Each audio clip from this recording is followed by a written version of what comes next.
aw bisimila Mali on est Média TV sanfɛ cɛ ani muso Mali kɔnɔ ani Mali kɔkan ni y'aw ye aw ka émission kura kɛnɛ kan min tɔgɔ ye ko entre jeunes anw denmisɛnnin nɔgɔ ani ɲɔgɔn cɛ la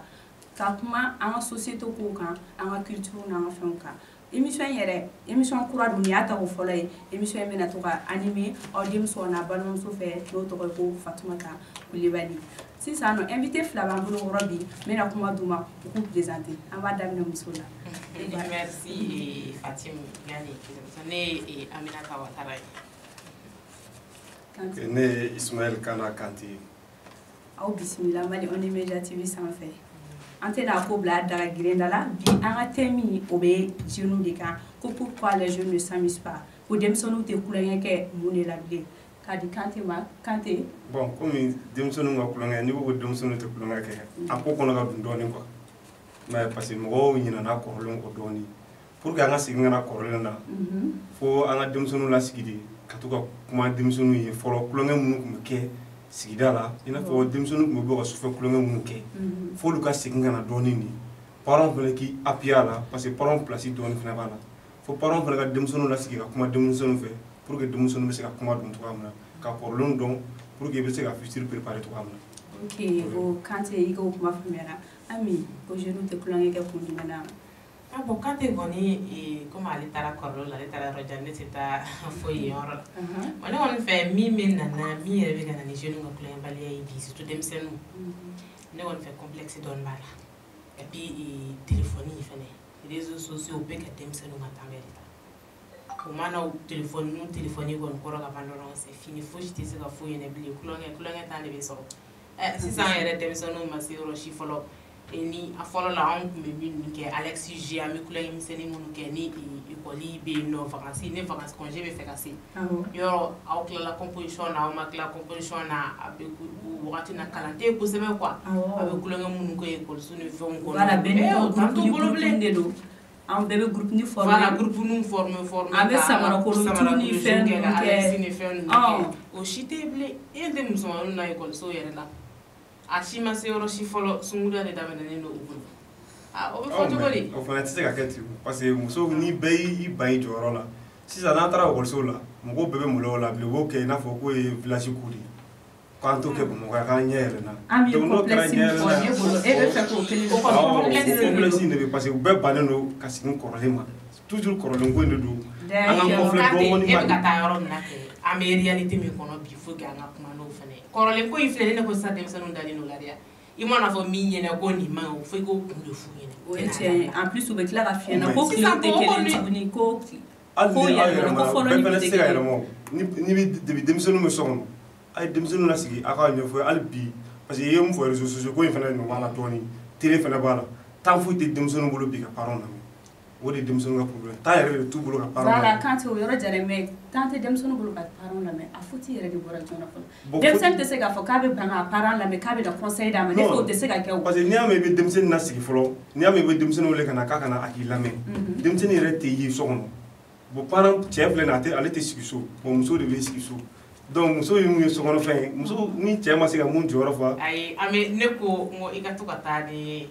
an ka ko réalité ye. non réalité tɛ musow ka sigi so an bɛ diɲɛ min kɔnɔ sisan nɔ c'est pas facile sisan musow yɛrɛ fana bɛ ka baara de kɛ bɛɛ bɛ ka dɔɔnin kɛ ne fɔra ko musow ka sigi so fana an jɔyɔrɔ fana bɛ tila ka na ne bɛ ka mun fɔ e ye ne ye ne faamu dɔrɔn débat bɛ diya quoi donc pour que muso ninnu jɔyɔrɔba de bɛ denmisɛnnin ka mara la ka tɛmɛ cɛ kan parce que cɛ tɛ so kɔnɔ fɛn ye donc den ka diɲɛ muso fɔlɔ de b'a dɔn. Kanté muso de fɔlɔ bɛna dɔn ko nin den nin bɛ nin sira kan nin bɛ nin sira kan mais a b'a dogo cɛ la. cɛw ka problème u bɛ denmisɛnninw ka lamɔ ni denmisɛnninw ka fɛn bɛɛ responsabilité fɛ ka a bɛɛ ta ka cogo muso de kun kan ni den ɲɛna u b'a fɔ ko ne ka di den cɛla u b'a fɔ ko u b'a bɛɛ ta ka da. mais ne tun bɛ na Kanté ɲininka o yɔrɔ la est ce que denmisɛnnin ka éducation a bɛ to muso dɔrɔn muso dɔrɔn de bɛ denmisɛnnin. cɛ bɛ bɔ joona quoi cɛ bɛ taa baara yɔrɔ cɛ ye fɛn ɲininkala de ye. o ye tiɲɛ cɛ ɲininkala de kana so. mais Kanté n'a fɔ ni muso ye défaut dɔ ye denmisɛnnin na a fɔ fa ye bani munna aw b'a dogo fa la. bi an ka tile na ne ɲɛ b'a la cɛ ni muso si tɛ sokɔnɔmɔgɔ ye parce que cɛw yɛrɛ b'a fɔ ne bɛ muso kalannen de fɛ dɛ ne bɛ muso baarakɛla de fɛ hali mun tɛ baarakɛ i ɲɛ t'i ɲɔgɔnna o bɛ ka dɔ kɛ i kana wuli ka dɔ k'i yɛrɛ cɛw b'o fɔ est ce que an fila si tɛ sokɔnɔmɔgɔ ye bilen cɛ bɛɛ t'o fɔ sa ne yɛrɛ filɛ muso kalannen man di ne o mais o ye ka cas e tɛ se k'i ka ta ka généraliser bɛɛ mais an ka jateminɛ muso ni muso seginna so sisan dɔ kɛra de fɔ ko muso ka dɔ kɛ ne yɛrɛ ka dɔ kɛ ko an ka ɲɔgɔn mais fɔlɔ musokɔrɔbaw de tun bɛ ziiri fɔ denmisɛnninw na sigi ka ziiri fɔ denmisɛnnin sisan aw yɛrɛ aw funu filɛ n'aw bɛna se baya ma sisan aw yɛrɛ tɛ ziiri dɔn kuma tɛ ka ziiri na kɛlɛ denmisɛnnin o bɛ kɛ cogo di mais u ka relation e ko musokɔrɔbaw de tun ye ziiri fɔ jeunes ɲɛna denmisɛnninw ɲɛna ka histoire fɔ denmisɛnninw ɲɛna mais est ce que bi relation bɛ musokɔrɔbaw ni denmisɛnninw ɲɔgɔn cɛ o bɛ dépend denmisɛnnin yɛrɛ la denmisɛnnin yɛrɛ tɛ taa d'a mamuso yɛrɛ ma k'a bɛ sigi ko ka baro kɛ a b'a fɔ ko kunkolo ma ɲi k'o tun ye fɔlɔ kow ye o de b'an bɛɛ kunkolo la bi mais est ce que musokɔrɔba ninnu yɛrɛ t'an bolo yɛrɛ bolo sa parce que musokɔrɔba ninnu ka ko ka nɔgɔn san dɛ u ka ko ka nɔgɔn dɛ sisan musokɔrɔba ninnu marque ma ɲi dɛ u ka ko ka nɔgɔn n'i ye musokɔrɔba ninnu faamu dɔrɔn musokɔrɔba filɛ nin ye i b'u nɛgɛ nɛgɛ i mɔmuso don n'i y'u nɛgɛ nɛgɛ dɔrɔn i b'u lasɔrɔ e yɛrɛ de bɛna i b'a fɛ imposer a kunna karisa ni ziirinin fɔ n ye a b'a lasigi a bɛ ziiri fɔ n ye a b'a fɔ an kun bɛ ja o tɛ denmisɛnninw bolo koyi entre u ka sortie n'u ka portable cɛ n'u ka u yɛrɛ ɲuman vie G21 o de b'u da o t'an b'olu bolo ka taa sigi mamuso kɔrɔ ko ka ziiri ni fɛn da olu ye mais ni fa dɔ bɛ yen i b'o privé denmisɛnnin de la ni fa nana a bɛ fɛn dɔ privé la aw yɛrɛ ko ko téléphone mais faw ko ko t'an bolo o de la téléphone la a n'a si sera téléphone mara ma a bɛ téléphone mara ne kun mago b'o de la jɔn ka faute de parce que téléphone bɛ taa sɔrɔ den yɛrɛ bɛ yen hali bɛ don du kɔnɔ sisan i bɛ taa sɔrɔ bɛɛ du kɔnɔ fa ba denw bɛɛ bolo bɛ téléphone na baro tɛ yen débat tɛ yen foyi foyi tɛ yen denmisɛnninw tɛ bilasira o bɛ kɛ cogo di o de kan ka bɔ an ka du kɔnɔ bi bɛɛ k'i jɔyɔrɔ fa fa k'i jɔyɔrɔ fa muso k'i jɔyɔrɔ fa den yɛrɛ fana k'u masaw don o la n'o kɛra société bɛ ɲɛdɔn parce que mara bɛ daminɛ du kɔnɔ de ni mara daminɛna du kɔnɔ n'a bɔra du kɔnɔ a bɛ se quartier kɔnɔ fo kana se a bɛ bonya ten mais e yɛrɛ ka du kɔnɔ e tɛ se k'i ka du mara fɔlɔ fa bɛ kuma ba t'a jate denw t'a jate e bɛ se k'i ka du mara cogo di du tɛ se ka mara o kan kan fo bɛɛ k'i jɔyɔrɔ de dɔn cɛ k'i jɔyɔrɔ dɔn muso k'a jɔyɔrɔ dɔn denmisɛnninw k'u jɔyɔrɔ dɔn o la mara bɛ na so o la mais avant que denmisɛnninw k'u jɔyɔrɔ dɔn a bɛ daminɛ fa de la fɔlɔ dɛ mais fa b'a jɔyɔrɔ mais bien sûr fa b'a jɔyɔrɔ dɔn hali bi musokɔrɔba olu bɛɛ ko ko réseaux sociaux temps tɛ mɔgɔ si de bolo i bɛ musokɔrɔba ye whatsapp digi la temps t'a bolo i bɛ kuma fɛ hali a tulo t'i la non i ka kuma o ye tiɲɛ minɛ o ye tiɲɛ mais ni ne y'o nin fɔ ni bɛɛ y'a jɔyɔrɔ dɔn bɛɛ ka denmisɛnnin bɛ mara ni bɛɛ ka denmisɛnnin mara du kɔnɔ a bɛ sɔrɔ ka bɔ carré kɔnɔ de parce que u bɛ ɲɔgɔn sɔrɔ carré kɔnɔ de n'i y'o fɔ est-ce que i b'a kalama ko parent dɔ bɛ yen wa denmisɛnninw maralen don bolo u b'u ka denmisɛnninw mara mais problème ye min ye hali n'i y'i ka denmisɛnnin mara n'a bɔra kɛnɛma a bɛ tila ka taa jogo wɛrɛ de ta yen yɔrɔ la komi mɔgɔw ka kuma don ko mɔgɔ b'i teri jogo bɛɛ ta f'a ka cɛɲa a tigi lamɔ mais n'a tigi bɔra kɛnɛma o de y'a to ko sisan yɛrɛ kɛ on dirait que sisan denmisɛnninw ka lamɔ b'u yɛrɛ de bolo mais a b'u yɛrɛ bolo kɛ ne bɛ ka mun f'i ye sisan ni bɛɛ y'a ta mara so kɔnɔ est ce que kɔlɔnkolon bɛna kɛ kɛnɛma o kɔni bɛ gɛlɛya mais sisan fɛnɛ mais n'i y'a mɛn dɔw bɛ yen olu yɛrɛ de y'u baw ka responsabilité la fa y'i ba ka responsabilité la ba y'i ba ta la den b'a kunfɛ i n'a fɔ saga kungo kari kɔnɔna la ten mun ka di a b'o kɛ hali den dɔ bɛ i b'a mara mais n'a bɔra kɛnɛma i b'a fɔ ko non k'a formatera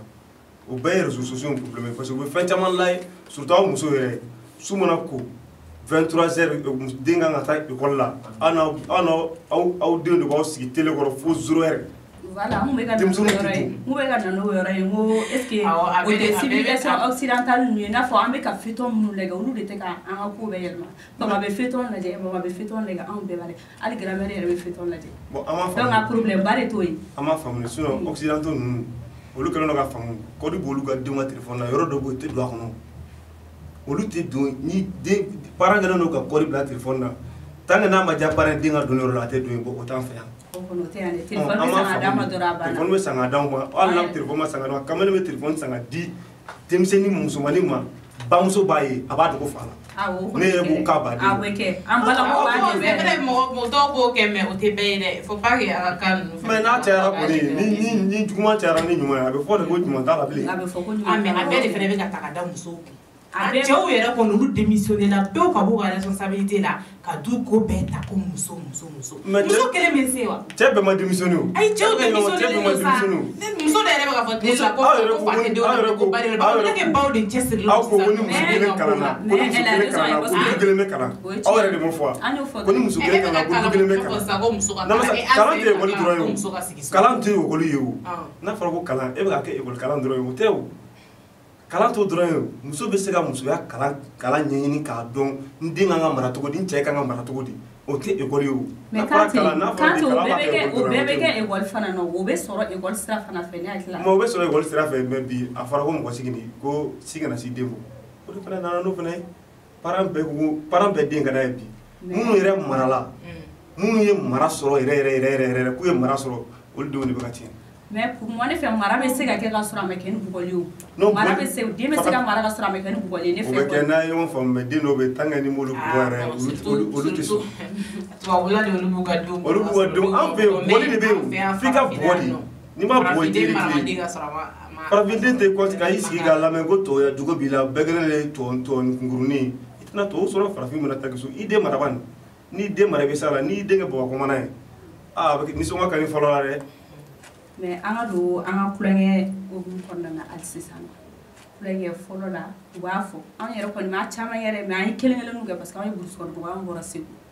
Segu kaw folen don nin yɔrɔ la anw bɔra Segu da ka gun na olu tun bɛ ɲɔgɔn sɔrɔ su o su fɛɛrɛ kɛnɛ kan u bɛ tigɛrangolo ta kɛ u bɛ tuw kɛ ni sunkalo sɔrɔ u b'a fɔ jidunu fɛnw npogotigininw bɛ jidunu fɛnw kɛ cɛw bɛ yogoro ni fɛnw kɛ munna bi o tɛ kɛ.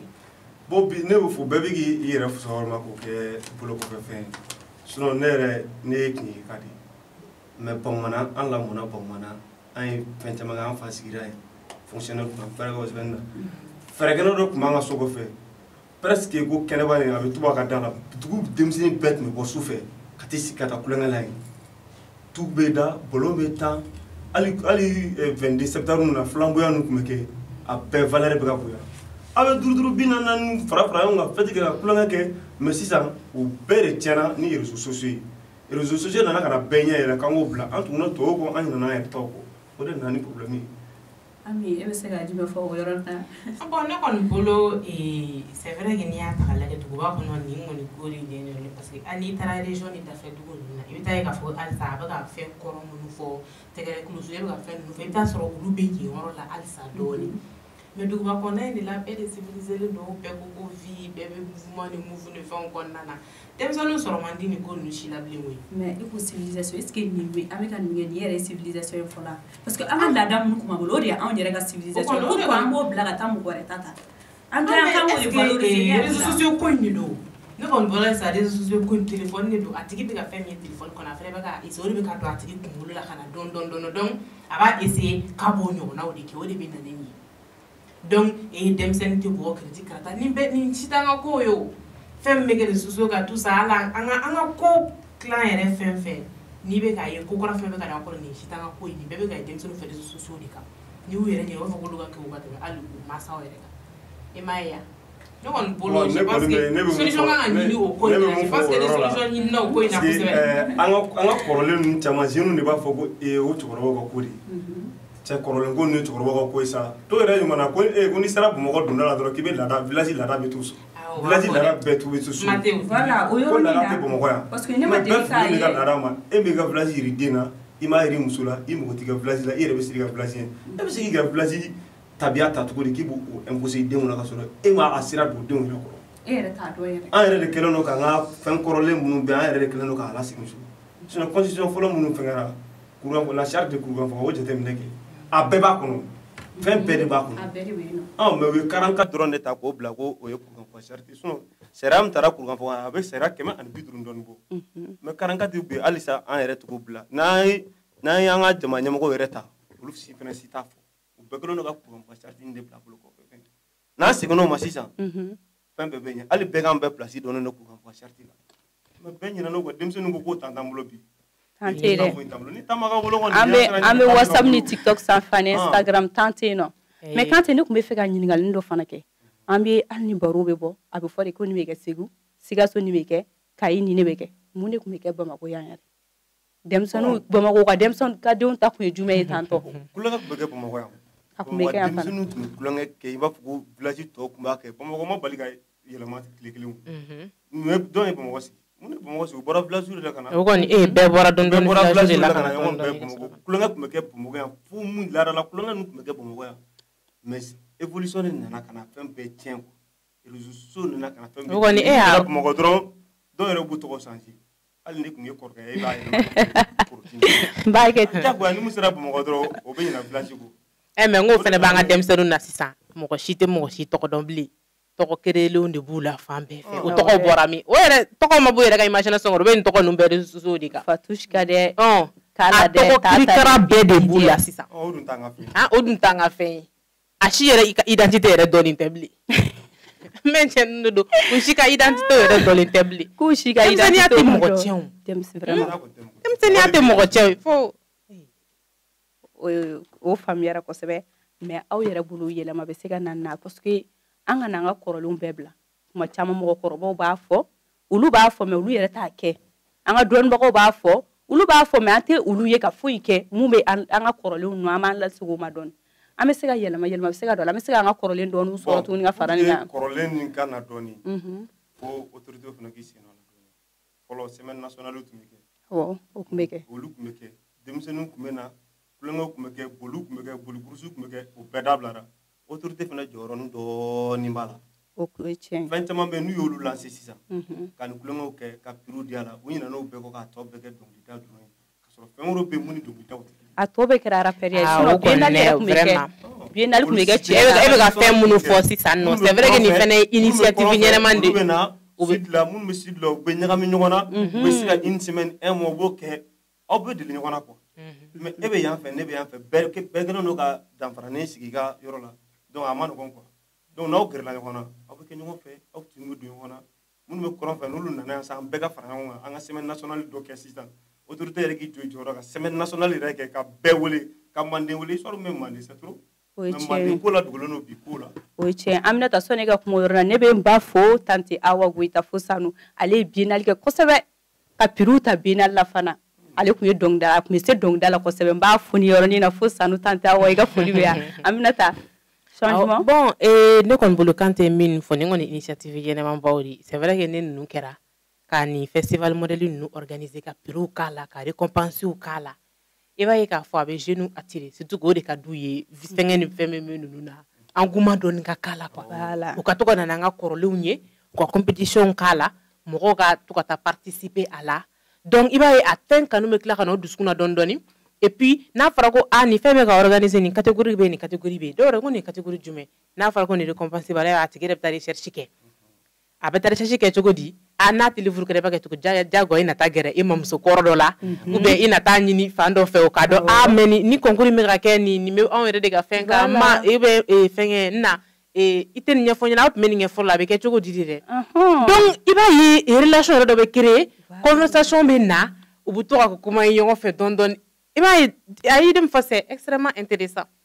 moi je pense qu'o fɛnɛ y'a solution dɔ ye o y'a solution dɔ ye et puis pour que fɛnɛ réseaux sociaux ko in na il faut que parents fɛnɛ k'a lajɛ aussi denmisɛnnin ma se âge dɔ la téléphone sanni ka di denmisɛnnin ma je pense que o kɔni tɛ ko jɔlenba ye. I da sera yɔrɔ min ma a ɲɛna dɛ a ɲɛna san 3 san 4 tablette b'u bɛɛ bolo tigi u tɛ kuma mɛn bilen ko si ma mɛn o concentré don ala denmisɛnnin yɛrɛ ni k'ala n'a fɛ dɔw bɛ yen nɔ i bɛ mana concentré téléphone yɛrɛ kan mouvement fɛn fɛn bɛ kɛ o alentour la u bolo t'a si la u tɛ fosi de mɛn a la i yɛrɛ bɛna jɔ ka écrire a dɔw kunna u yɛrɛ t'i mɛn yɛrɛ tant que n'i ma téléphone fɛn ka balo bɛ ni connexion in balila ka tigɛ dɔrɔn i bɛ sɔrɔ ka bɛɛ ye mouvement na fɔkɔ déjà a bɛ t'o yɔrɔ de la ko dɔ kɛra quoi. an fɛ Maniŋa Kɛɲɛke ni fête ninnu tun bɛ kɛ sisan u tun bɛ troupe labɛn c'est-à-dire troupe ne yɛrɛ ba tun bɛ troupe dɔn ne mɔkɛ tun bɛ Kulukoro région na ale kɛra premier bolila Kaŋaba n'i ye Kaŋaba tɔgɔ bɔ ka Kaŋaba tɔgɔ bɔ Kaɲɔgɔn de Kaŋaba tɔgɔ bɔ surtout Kɛɲɛke catiri bɔlɔkɔrɔbaw bɛ yen hali sini u bɛ bɔ ka namadɔn kɛ hali fête dɔ tɛmɛna kɔsannin na u ye nama labɔ Kɛɲɛke ka namadɔn kɛ bɛɛ y'a ye donc olu ka ninnu mɔgɔ ɲinɛnen don namadɔn ninnu bɛɛ kɔ donc an ka sigi ka na n'an ka kɔrɔlenw ye u bɛ ka namadɔn ninnu kɛ somaya fɛ nama tɛ dɔwɛrɛ ye o nama ye mun ye nama ni san sɛnɛ kɛra sisan ni cɛ aw b'aw kale ɲɔgɔn ye cɛ b'u kale ɲɔgɔn ye nin tɛ ne da nin tɛ ne da o bɛɛ bɛ mun da o de ye nama ye bon bɛɛ fana bɛɛ bɛ mun da bɛɛ mun bɛ bɛɛ da o de bɛ wele ko nama bon sonsankun in o ye namaw ka ciden de ye ne kɛra premier e kɛra deuxième ne kɛra troisième mun kɛra den o de bɛ kɛ ko sonsankun o de bɛ ciw kɛ o fête bɛɛ bɛ k'an ka village la Kɛɲɛke mais ne ta ye yɔrɔ tɔw la hali kɔsa na a tɛ den ma bɔ o fête kɛra ye bɛɛ taara bɛɛ wolola bɛɛ bɛ taa mais mɔgɔw ɲinɛnen don bɛɛ kɔ Tante bolo, tante mɔgɔ bolo bilen. Awɔ, bon, i b'a dɔn k'a fɔ ko an ka silamɛya ni kerecɛya ni fɛn ninnu fana olu de n'a tɔ bɛɛ na k'a la parce que i bɛ bɔ ka ko de k'a b'a fɔ silamɛden danbe tɛ nin dɛ kana sɔn nin ma dɛ nin tɛ kɛ bilen dɛ a bɛ tan. Olu yɔrɔw bɛ yen olu yɔrɔw bɛ yen kulonkɛ la silamɛya place bɛ yen an ka bamananya n'an ka maninkaya kulonkɛ fana place bɛ yen olu yɛrɛ an ka fɔlɔ mɔgɔ ninnu yɛrɛ tun ye danbetigiw de ye. Kelen ye. Danbetigiw de tun ye fɔlɔ mɔgɔw tun bɛ maloya ka ko dɔ kɛ. O ye tiɲɛ ye. mais sisan mɔgɔw y'o kɛ jangara ko de ye. n'u ye sisan f'u bɛ tila k'a yira bɛɛ la ne de ye nin kɛ. fɔlɔ mɔgɔw kun n'u tun ye nin ko kelen kɛ ou bien n'u minɛna ni manamana ko in na u tun bɛ dugu bila sɔrɔ tun b'u yɛrɛ faga. O ye sisan tiɲɛ an ka mɔgɔ to si la an yɛrɛ n'an danbe ko de danbetigiw de ye jɔn ye danbetigiw ye numuw funɛw garankɛw olu bɛ société kɔnɔ olu ye danbetigi de ye olu de ye danbetigi olu de ka danbe ɲɛfɔ denmisɛnninw ye mais olu caman ɲinɛna kɔ. O ye aw yɛrɛ dɛ ko i yɛrɛ ka dɔ fɔ i ka mɔgɔ ayi ne ma baw ma mais i ka dɔ fɔ i ka mɔgɔw yɛrɛ fana ye. ne bɛ dɔ fɔ o ye ne ye numu ye ne ye Kante de ye ne fana b'a fɔ ɲamakala fɛn fɛn bɛ yen n bolo bɛ k'u bɛɛ ye u ka denmisɛnninw lasigi u k'u yɛrɛ ka denmisɛnninw kalan an ka kɔrɔlenw. Est-ce que ɲamakalaw b'o dɔn bilen an ka sisan ɲamakalaw tɛ kɔrɔlen ninnu dɔn kɔrɔmatigɛli an ka ɲamakala ninnu t'o dɔn bilen dɛ fɔlɔ ɲamakalaya yɛrɛ tun ye mun ye nin b'a di a den ma o den bɛ a relais ta nin b'a relais ta i bɛ taa sɔrɔ nin tun bɛ histoire min dɔn depuis fo kɔrɔlen kan nin bɛ a bɛɛ dɔn ɲamakalaya in yɛrɛ i tun mana bila famille kelen min nɔfɛ o ye baara de ye i tɛ se ka weleli ko la ka tila fɔ k'i bɛ taa so wele mɔgɔ wɛrɛ la o sisan tɔ ninnu ta t'o si dɔn koyi k'a fɔ k'u bɛ tila ka mɔgɔ sigi k'u ladigi k'u ka kuma fɛ. ɲamakala de bilara a bɛ se ka tiɲɛ fɔ cɛfarin de tun don ɲamakala fana dama hɔrɔn de don. ayi sisan ta ninnu wari ɲininaw ye sira bila ale de tun bɛ sira bila nin t'an danbe la nin t'an danbe la ni an ka danbe man kan tɛ ka kɛ société man kan tɛ ka sɔn nin ma bon ɲamakala minnu fana bɛ yen sisan olu bɛ ka kɛ ni wari ɲini de ye. voilà a bɛ ka kɛ ni wari ɲini ye. i tɛ se ka kɔrɔlen fɛngɛ. olu tɛ danbe dɔn. ko nin ye so san nin ye ɲɔgɔnmɛ san ka sɔrɔ nin ma foyi kɛ. justement. jatigi yɛrɛ bɛ tigɛ la. o kɔni de don an tigɛlen don caman tigɛlen don la dɛ parce que olu yɛrɛ tɛ danbe dɔn olu ko wari pariliba ɲɔgɔn kɔrɔmatigɛ olu yɛrɛ t'a ɲɛ ne fɛ yɛrɛ. i bɛ jeune mun ta k'a ka dɔ fɔ a ka du ko la. a ma ca dɛ o tɛ i bɔra yɔrɔ min na ka na yɔrɔ min na a tɛ se k'a fɔ alhamdulilayi rabbil alamin an faw ye dɔɔnin fɔ an y'a la an bɔra yɔrɔ min na an bɛ se ka caman ba fɔ f'an fana bɛ se ka fɔ mɔgɔw ye. aw ye dɔ sɔrɔ an ye dɔɔnin sɔrɔ a la. aw ye dɔ sɔrɔ a la fitinin min sɔrɔ a la. o bɛɛ ye dɔ ye o bɛɛ ye dɔ ye i fana k'i jija n'i denw nana i fana ka dɔɔnin f'u ye. parce que ɲinɛ ne yɛrɛ hali ni fili kɛ i b'a dɔn ko nin y'an ka tabiya fɛn fɔlɔ an ka cɛkɔrɔbaw tun bɛ ne kala ko awɔ ka faga dɔ fɔ ne kɔrɔkɛ de ne kala parce que kala la kojugu sa ye bon an filɛ bɛ yen n bɛ vɛsi don n bɛ minisipu don fɔlɔ olu tun tɛ yen o. ne ko minisipu ko ninnu don dɛ. bon o y'a fɔ ko de sinon an t'o dɔn o t'an fɛ yen kelen. mais sabali la o t'aw fɛ yen nɔ sabali. ayi an bɛ denmisɛnninw ka kulonkɛ kuma na o ye tiɲɛ ye mais a da sera minisipu ko kuma ma misipu kunkurunin na an b'a dɔn ka bɔ an fana b'a ɲɛna cogo n'u tɛ kuma. bon fa dɔ bɛ yen o yɛrɛ ka d'olu ye. kana nin fɔ n ye koyi. fa dɔw bɛ yen o ka d'olu ye ka misipu kunkurunin don ka bɔ den ka ye o tɛ foyi f'u b'a ye mais fa dɔw bɛ yen olu ta yɛrɛ den bɛ burusi dɔn ka tafe sira kan ka tila ka bɔ n'a bɔra kɔfɛ a b'a mɔntɔn k'a bila mana kɔnɔ k'a bila terimuso dɔ fɛ ka bɔ. o de to ne bɛ nin yɔrɔnin fɔ u se t'a la walayi ala yɛrɛ kana jigin u la u se t'a la dɛ. an bɛ kun mɔgɔw bɛ parents dɔw yɛrɛ denmisɛnnin dɔw ye kɛrɛ ma k'a fɔ ko tuma ko nin parent ma nin bɔtɔla ye parents dɔw filɛ nin walayi u bɛ k'u seko kɛ u bɛ k'u seko kɛ mais denmisɛnnin dɔw yɛrɛ de u ka ko ma nɔgɔ. an ka jɔn ala fɔ parents b'u se la yɛrɛ walayi dɔw bɛ k'u se kɛ yɛrɛ de. e den nin den a tɛ sɔn ka a fa terikɛ ye ko dɔ bɛ k'a b'a kɛ. a dɔw la i tɛ yɛrɛ tɛ i kare kɔnɔ n'i y'a tigi natɔ la karo dɔ fɛ i bɛ o karo bila. bɛɛ den ka di ye bi si tɛ fɛ si ka si t'a mara surtout muso ninnu olu tɛ fɛ u den ka bɔ de olu tana de ye. a k'a bugɔ dɔrɔn hali n'i ɲɛ yɛrɛ bɔ a la a b'a cɛ siri ka n'i kama. fa terikɛ ye nin ye n'a ye ne ye nin na a bɛ mun d'an kan ne yɛrɛ b'a dɔn est ce que ne bɛ sɔn a ka ne ye yan. bɛɛ fana ko n tɛ karisa den bugɔ n'i y'a bugɔ ne tɛ fa ɲɛda la e tɛ ba ɲɛda la. ni a dɔw la convocation yɛrɛ bɛɛ b'a la ka taa polisiso la ka waliden bugɔ bi mɔgɔ de bɛ se ka waliden bugɔ. n'i y'o kɛ i ta fila tɛ tigɛ. ni bɛɛ ye bɛɛ den mara walayi mara bɛ sigi bɛɛ ka wuli k'i cɛsiri mara bɛ na diyagoya jara mɔgɔ a ma diya mɔgɔ ye. tiɲɛ don kan tɛ anw denmisɛnninw n'an y'an fa terikɛw an t'u jate n'an y'an ba terimuso an t'u jate mais an fa terikɛw fana b'an ye u b'a fɔ nin tɛ karisa den ye karisa den ye dangaden de koyi ni bɛ tan a b'a kɔrɔfɔ mɔgɔ wɛrɛw ɲɛna olu k'a wele karisa i bɛ na nin maɲi olu t'o kɛ bilen dɛ olu b'i kɔrɔfɔ de mais a kɛ kana dɔw yɛrɛ bɛ cɛn jɛlen fɔ fa ɲɛna yɔrɔ min na kuma tɛ fa terikɛ ma o b'o lamɛn cogo di o de kɔni y'a jugu ye ka ka défaut kolen k'i ban ka défaut fɔ a ye ayi non a fɛ ko de y'a nin ye mais a t'a dɔn bi fana kɔrɔbayara ko aw ye denmisɛnnin bila fɛn caman na tel que an ka directeur Bulo ye mun fɔ a da sera yɔrɔnin ma k'ale fa tun b'a fɔ ko na ale kana barika da mɔgɔw ye kelen kelen a ka barika da karisa tanti karisa barika karisa tantɔ ma barika k'ale tun b'o kɛ rébellion de ale tun kafalen don n'ale bɛna dɔrɔn a barika a bɛ bɔ a bɛ taa a y'a bannen a y'a barika a bɛ tila dumuni na a falen ba dɔrɔn a bɛ wuli ka jɔ a y'a barika est ce que ale kan ka laminɛ yɛrɛ ayi a man ka laminɛ a nana k'a ye kojugu kɛ a yɛrɛ bɛ sigi a denmisɛnninw la ni denw ko la ale fa tun fɔ ko wagati k'ale tun b'a faamu mais o ye mun faamu sisan den bɛna se ka o tɛ se k'o kɛ ni ne yɛrɛ dumuni da fo ne ka bɛɛ ne bɛ bɛɛ de ta i tɔgɔma k'a fɔ ni ne ma bɛɛ ta i tɔgɔma k'a fɔ a tɛ ne to yen fiyewu fo n ka bɛɛ ta i tɔgɔma a tɛ sɔn dɛ pour que mara fana ka sigi so n da tɛ tun bɛ muso a ye sigi so mais cɛw marisi kɛ ko wɛrɛ marisi to ye o ni marisi ka cɛ minɛ cogo dɔ ka denbaya minɛ cogo dɔ ka du minɛ cogo dɔ o ye marisi de ye marisi kɛ fɛti bɛ aw bɛ ɲina aw kan ka société minɛ cogoya min na aw bɛ ɲinɛ o kɔ aw bɛ taa fêti don aw muso dɔw de y'a fɛngɛ a concept ta k'a transformer ka kɛ fêti ni fɛnw ye kɛ non 8 mars ye min ye dɔrɔn je pense que musow bɛ ka lutter dɔrɔn de u ka baara kɔnɔna na surtout dans le cadre du travail muso ka droit b'a bolo ayi c'est que an nan'o de minɛ an na sisan k'a fɔ ko jagoya ko muso yɛrɛ ɲuman ko musow ka segin ka taa so e kɔni b'a dɔn an bɛ réalité min kɔnɔ sisan k'a tɛ musow tɛ se ka segin ka taa so i b'o kuma de bila musow tɛ se ka ayi comparaison tɛ muso ni cɛ cɛ o tɛ yen nɔ ne yɛrɛ tɛ sɔn ne o kuma yɛrɛ ayi kan tɛ e ka lamɛn an bɛ ɲɔgɔn faamu e ka nin lamɛn comparaison tɛ muso ni cɛ cɛ o tɛ 8 mars hukumu yɛrɛ kɔnɔna na mun don les femmes ont combattu pour leurs droits et bara kɔnɔna l'égalité des salaires l'égalité des postes en ko de cɛw bɛ ka poste min occuper anw yɛrɛ fana k'o occuper cɛw bɛ ka salaire min sɔrɔ anw yɛrɛ fana ka se k'o salaire ɲɔgɔnna sɔrɔ discrimination kana k'a la quoi ni cɛ kɛra président muso fana ka se ka kɛ président ye mais anw b'a fɔ aw bɛ ka muso ka 8 mars ni muso ka ko bɛɛ ta ka taa n'a ye sokɔnɔna de la justement voilà i b'a farafin ka mentalité voilà ko muso kotigi man ɲi o tɛ olu kunkolo la an bɛ se ka ɲɛ an tɛ se ka bɛn a la an tɛ bɛn a la muso place de bi société kɔnɔ justement aw de bɛ k'an caricature k'an bila yen yɔrɔ le monde a évolué il faut évoluer avec ça muso placé min ye aw m'o yira o 8 mars muso aw sigi aw k'aw jɔyɔrɔ dɔn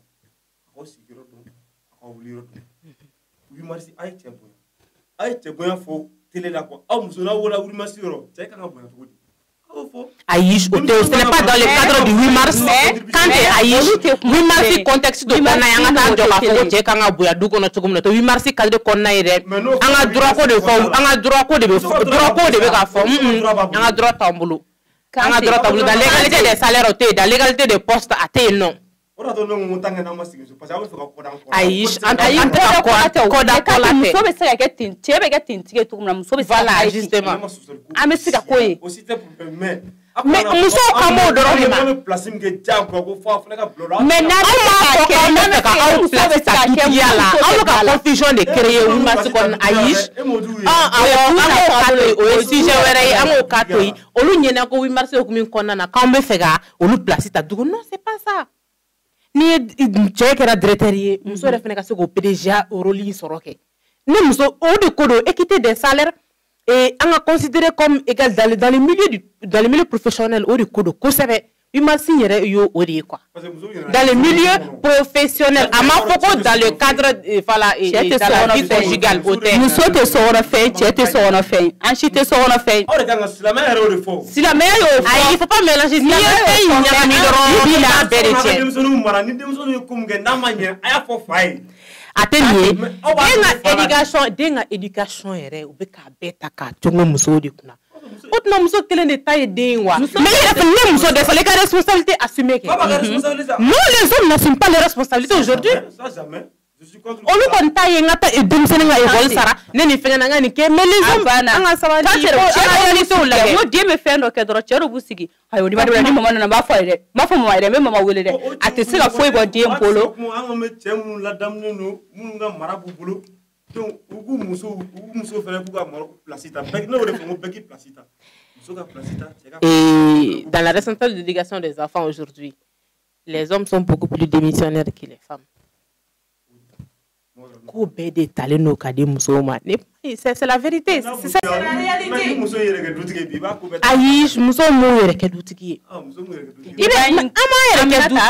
Quand tu es débat, on va continuer. On va vivre na, on va commencer à se mettre. On va nyala quoi. Débat de la carrière du mais émission d'amener do bien chien follow RRD donc ame mo wele ku abonner nga compte là YouTube sans fait Facebook sans fait nere be to ka kelengele no blanga compte TikTok sans fait tima kulibala ya abonné donc si ça no igiga kuma la fo jeune ga kulanga ko ka bon si ça ne ko dem fo jeune ga jetine ba accident tabal chama wala accident ko do mais drogu mbedu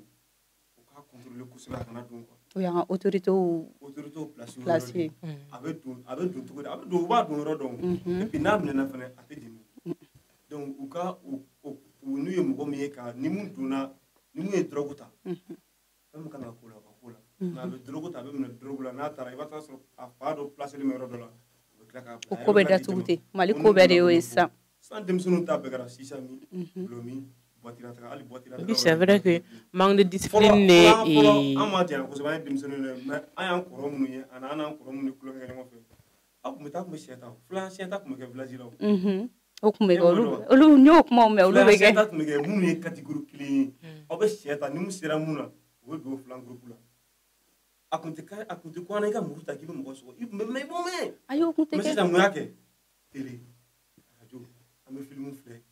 même boy comme rosso un parti de na problème imposé à la société pendant que monsieur to ga menyo gosi maningala woni ni fangati la woni chama kanga radio chama bege bari ou be kulanga ro blare ro be bla on fam da saka gero bebe se muna abi sigi iba ka saka date ni ma date foni ku ngona ya to yi anti no so mula anti ma pati ngona mais ça kuma dem sen do fe kare ona ka anda blage abi o yɛrɛ tɛ yɛrɛ a bɛ pere fɔlɔ kan bɛɛ k'i cɛsiri parents k'i cɛsiri autorités fana b'u ka jɔyɔrɔ fa bɛɛ k'i jɔyɔrɔ fa hali ekɔlisow la sisan ko ka bɔgɔli bɔ yen o de fana nana ni mara mara fɔlɔ i fa bɛ ci ekɔlimɛtiri bɛ ci i bɛ taa ekɔlimɛtiri ta la k'i fa t'a to yen je me rappelle bien an ka directeur dɔ bɛ yen monsieur Traoré a ko ekɔliso Bankɔnɔ ekɔliso dayɛlɛ waati 1952 a ko olu ka directeur n'o ale fa delila k'a ci directeur y'ale ci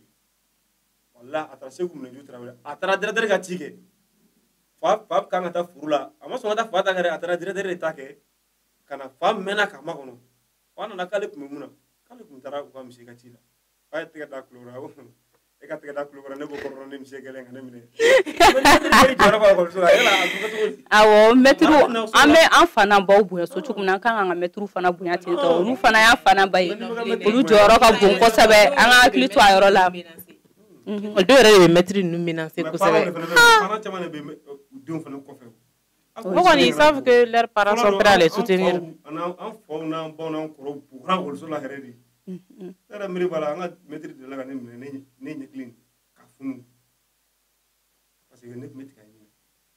E fana kun kan o kɛ kuru bɛ ka kɛ i bɛ tigɛ ɲimi est-ce que o ka ɲi i jo t'o la i jo t'o la e t'o dɔn e tun bɛ classe jumɛn na de mais maître bɛɛ b'a fɔ ko o b'a la dɛ a ma fɛn ɲɛna ko ne mange pas en classe on dit ça o bɛ fɔ maître b'o fɔ tuma bɛɛ ne bɔra tigɛ min na ne tilala ka kɛlɛ ta ka kɛ kulonkɛ ayi ne ci ne taara so ne fa ye ne ɲininka ko mun n k'an kun bɛ bololakara de la n ko ne terikɛ dɔ ye ne ci n'o tun y'a dɔn mun tun bɛ fara o tun bɛ juguya ni misi ta ye ne b'a fɔ o dugu o tun bɛ juguya o tun bɛ juguya mara bɛ na a ka kɛ fan bɛɛ la Aminata ne kɔni bolo kɔni Kante kɔni ye caman fɔ a yɛrɛ y'a tilan kɛ a y'a bɛɛ yɛrɛ fɔ mais ne bɛ min fara kan parents kɔni k'u ka responsabilité assumer denmisɛnninw ka éducation ko la kosɛbɛ u k'u sen don a la denmisɛnninw fana ka gɛrɛ maakɔrɔbaw fana na ka olu fana ka hakilinaw ɲini k'a dɔn ka kɔrɔlenw ɲini k'u dɔn et puis aussi réseaux sociaux fana il faut que o impact min bɛ denmisɛnninw kan a ka bon kosɛbɛ parce que u bɛ ko o ko la o bɛ ka don fɛn ni fɛn minnu kɔ a bɛɛ bɛ ka ye yen de o bɛ k'a bɛɛ ta yen yɔrɔ de la n'o yɛrɛ fana tun bɛ se ka nɔgɔya denmisɛnninw fana bolo dɔrɔn o bɛ kɛ cogo di fɛngɛ di kɔ denmisɛnnin ka fɛn minnu filɛ tele la olu ka jateminɛ hali ni telefɔni dira a ma a ka telefɔni ka contrôler a tigi bolo o n'a ɲɔgɔnna caman quoi k'o mesure ta et puis fɛnɛ réseau contrôleli ma nɔgɔ olu bolo kosɛbɛ mais a bɛ bɔ so de fɔlɔ hali n'a bɔra so réseau sanfɛ u bɛ fɛn caman ye u bɛ tila ka tiɲɛ tuguni parce que denmisɛnnin filɛ lamɔ yɔrɔ caman de b'a la o kɔni justement n'a sɔrɔ nin bɛ k'a ta contrôler Fati min bɛ k'a ka denmisɛnninw ta contrôler e kan tɛ e bɛ k'i ta denmisɛnnin ne yɛrɛ fana bɛ ka n ta contrôler hali n'olu mɔgɔ saba bɔra ka ɲɔgɔn bɛn yan yɔrɔ la a bɛ n ta dɔn hali ni impact bɛ bonya a tɛ bonya kosɛbɛ o tɛ bonya kosɛbɛ n'a bɔra bɛɛ ka yɔrɔ la hali n'a tigi bɔra ka taa kɛnɛ ma e bɔra ta kɛnɛ ma n'i fana taara dɔ dilannen sɔrɔ yen yɔrɔ la e bɛ tiɲɛ cogo di i tiɲɛ man di o la dɛ mara a bɛ fan bɛɛ de fɛ a bɛ fan bɛɛ fɛ bɛɛ de kan k'i ka rôle jouer a bɛ so kɔnɔna na a bɛ kɛnɛmana na a bɛ école la a bɛ fan bɛɛ lajɛlen dɔ bɔra la tiɲɛ na grâce au procureur mais c'est vrai que sur les réseaux sociaux caman ba de bɔra même sur les réseaux sociaux mɔgɔ yɛrɛ bɛ k'u yɛrɛ méfier sisan nɔ ɲɔgɔn fɛngɛnin ba in na parce que n'i y'a kɛ i bɛ taa plainte déposer tu dois répondre de tes actes sisan émission sera a kuncɛyɔrɔ la baro in ka di kojugu n tɛ ɲinɛ k'aw fɔ ɲɛna ko nin ye émission in nin y'a tago fɔlɔ de entre jeunes anw sifinnakaw ni ɲɔgɔn cɛ k'an sigi ka baro kɛ an yɛrɛ ka ko kɔrɔw an'an ka sisan ko hukumu kɔnɔna kan sisan an b'a fɔ ɲɛna halisa ko abonné an ka compte la YouTube kan Facebook sanfɛla la ani ne yɛrɛ ka compte bɛ TikTok sanfɛ Tima Kulibali bɛ to k'a dɔw latɛmɛ yen nɔ aw ka commentaire kɛ aw ka thème fana ci commentaire la aw k'an bɛn siɲɛ wɛrɛ